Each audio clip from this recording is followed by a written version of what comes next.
One. Hello, I'm Mark. And I'm Casey, and this is Makato. And I'm Patrick. And today we're going to talk about winter driving, winter range. And we're going to get hot in the studio because we're all wearing hats and it's getting hot. But Casey, roll those credits. Yeah, I was gonna wear a hat, but it's 80 Fred in here, and no.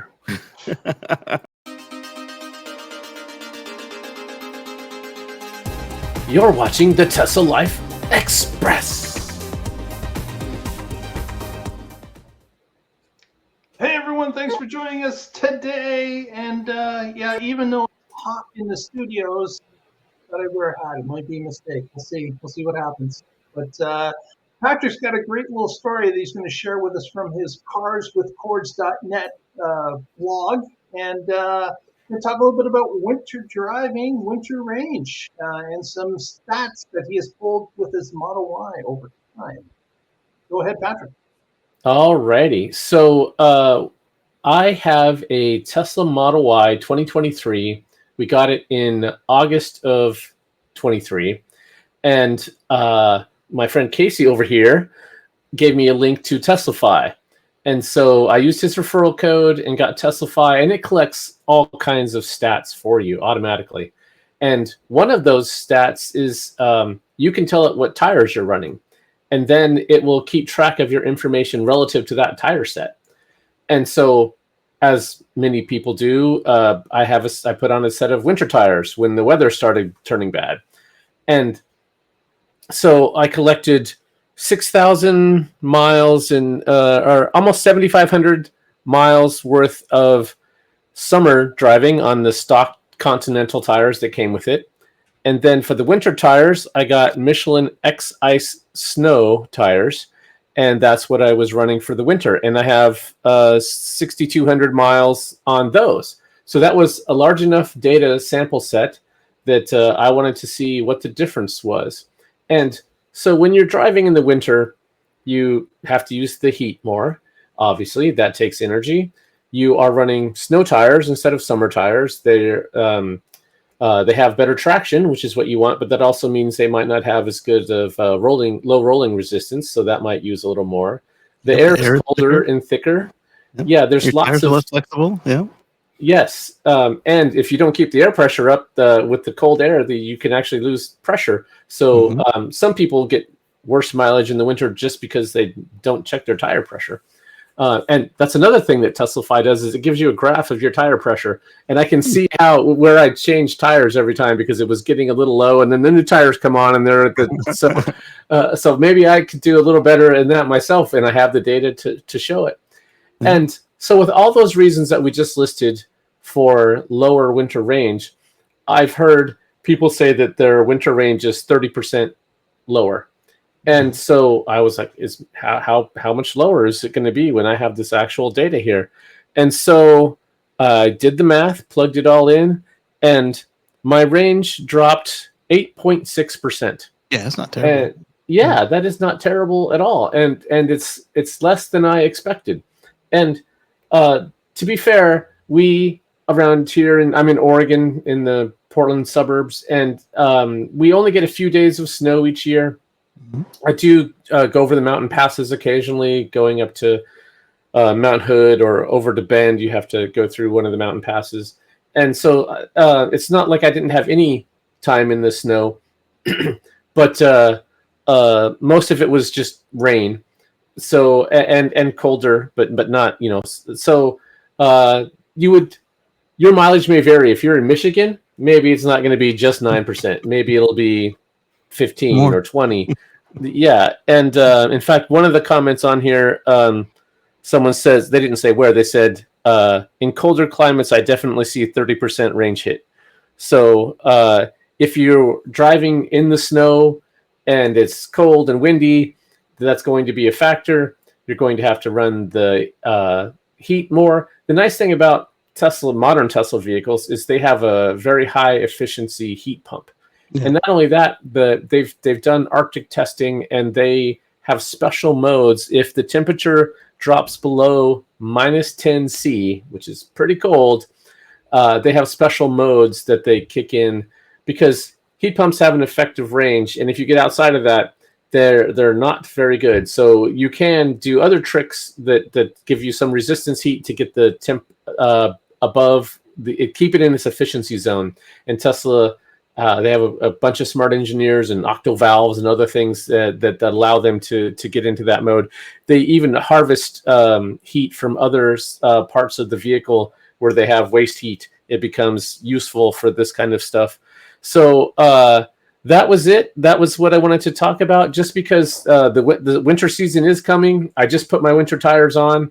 Mark, I know you run winter tires as well, right? Yeah, actually, I put them on last weekend, and I'm using Continental snow tires that I bought when the vehicle was new, and thankfully there's still enough heat on them to continue using them. But Wow. up here in southern Ontario, it usually about I try to have them on for about 4.5 to 5 months of the year.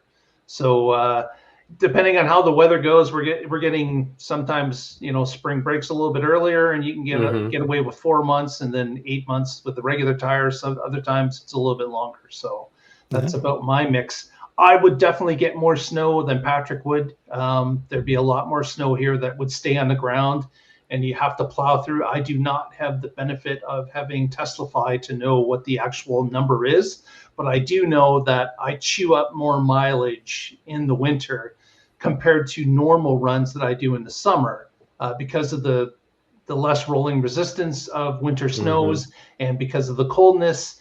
And if you think that rain is punishing on your range, snow or slush on the ground is much worse. Oh yes, way worse. Yeah. Your neighbors would say of Patrick's performance, they'd say "C'est pas mal." I have no idea what you said. I don't know what he said either. My pronunciation is going south, but it's not bad. So anyway. Okay. Yeah. What nice thing about Tesla too is you can, if you have it plugged in your garage and you know you're going to take a trip, you can just open up the app, preheat it, and that way you're using that wall energy instead of your battery energy for the first few kilometers on the road. And if you're in a situation where you do have a garage, keeping that car in the garage before you leave is a big plus because typically a garage is a number of degrees warmer than the outside. It's not being affected by wind, which cools down the outside much more than what's happening in the garage. So that vehicle combined with the warm-up option in a garage even gets that battery up to temperature quickly and allows it to operate more efficiently. Now, there's no stopping. If you have to go someplace, you got to go someplace. And if the car sits outside, say your workplace for 8.5 hours, it's going to be cold as an ice cube when you get out there. So that's when you use the app to warm up the inside and you take the hit in the parking lot. But man, it's really nice. That app works so nicely to warm up that car before you have to head home. Yeah, we don't have the Prius vacuum bottle like on the Gen 2s, but the battery being liquid cooled and as massive as it is, it actually does do a decent job of retaining that when you want it to. And like Patrick said, they have all kinds of tricks on the new cars to harvest heat into their heat network, and they even take the heat off of the blower fan for the cabin. And that's use cool. That. Yeah, definitely the computers dump into there, and then any motors you have, they dump into there. You'd be surprised the places that they do pull heat. This professor, I forget his name now that I'm trying to recall it. He and his class took apart part of Model Y and documented how the octovalve works and all the different places that they scavenge the heat from, and it was.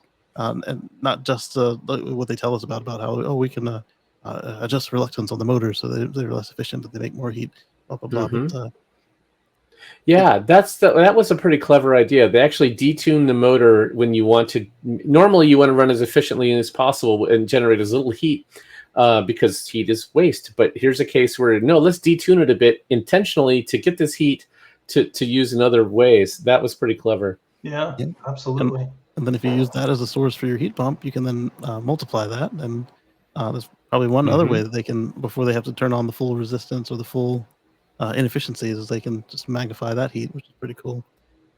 Yeah. Yeah, that is all pretty neat stuff. There was, yeah, the fact that you have a teacher doing a teardown, it's kind of like Yeah, Sandy Monroe in his exactly like that. team. Yeah. Yeah, Let that's me see if pretty I can't find clever. it. If I don't find it before we finish, I'll put it in the We'll put it in the notes. exactly. Patrick, as with the information that you've collected, how long do you run with the snows over, like, what time period is it?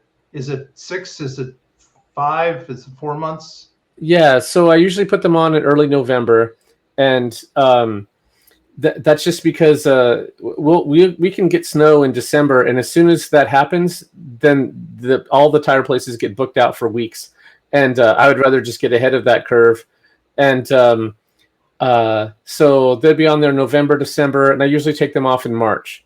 So, uh, and they're not studs or anything, so Yeah. there's no. You can use studs, but you can't have them past. I think it's April 1st. After that, you'll get ticketed for having them on, unless you're in a change required region like the mountain passes. So Yeah. there, you can have them. But yeah, so that's so I probably put them on a little early and take them off a little late. But there's no reason not to. I know that it's advertised that you're not waiting until it gets to 0 Celsius or 32 degrees Fred before you change your tires. They want you to start changing them at 7 degrees Celsius or the Mm. equivalent, which would be like 44 Fred, I think, be in that area anyways. But that's something that most people don't understand, is that you're not waiting till it gets to freezing. You're doing it before it's freezing. And all you're concerned about with those tires is that, of course, if it does get above that 7 degrees Celsius over time, you may lose a little more tread wear on that tire, because the warmer a Mm. snow tire gets, the softer the compound is for it to have traction in the coldness. It wears off a little quicker. So that's really what you're doing, is if you keep them on too long, is that it's just chewing up some of the tread. So it's not dangerous or anything. It's just that you're losing a little bit of tread wear on that tire. Yeah. And Interesting. if you're like me and you don't live in a place where you need real snow tires, but you drive through places you could use some, you can do what I do, and I've got all year snow tires. So they've got the triple mountain with the snowflake on them, and Mm-hmm. Patrick and I were discussing that they have a new one now. I think is for ice. So that was pretty cool to see. The people with the ice were saying that when they had a chance to experience it, they actually like it better than the studded tires. So that's even cooler. Yeah. Yeah.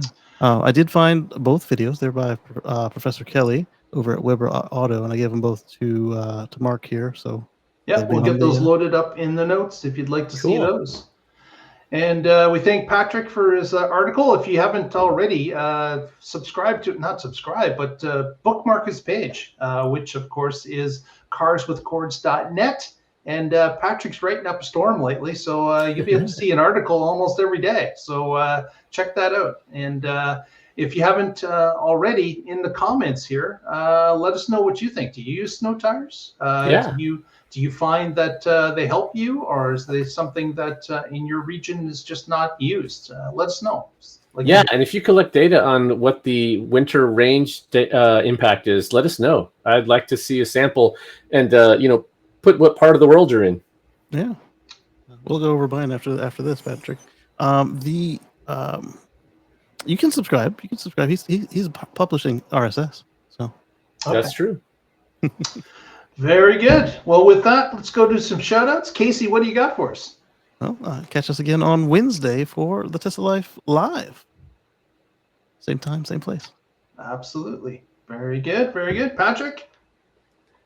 As always, I'm with the Oregon Electric Vehicle Association. You can find us at oeva.org. And as we talked about here, I blog occasionally at carswithcords.net, where I write about my future free from fossil fuels. Thanks. Right. Got it. All right. Thanks everyone for joining us. Please press that subscribe button, press the thumbs up, help us out, and we'll catch you next time and find out what's happening in the Tesla life.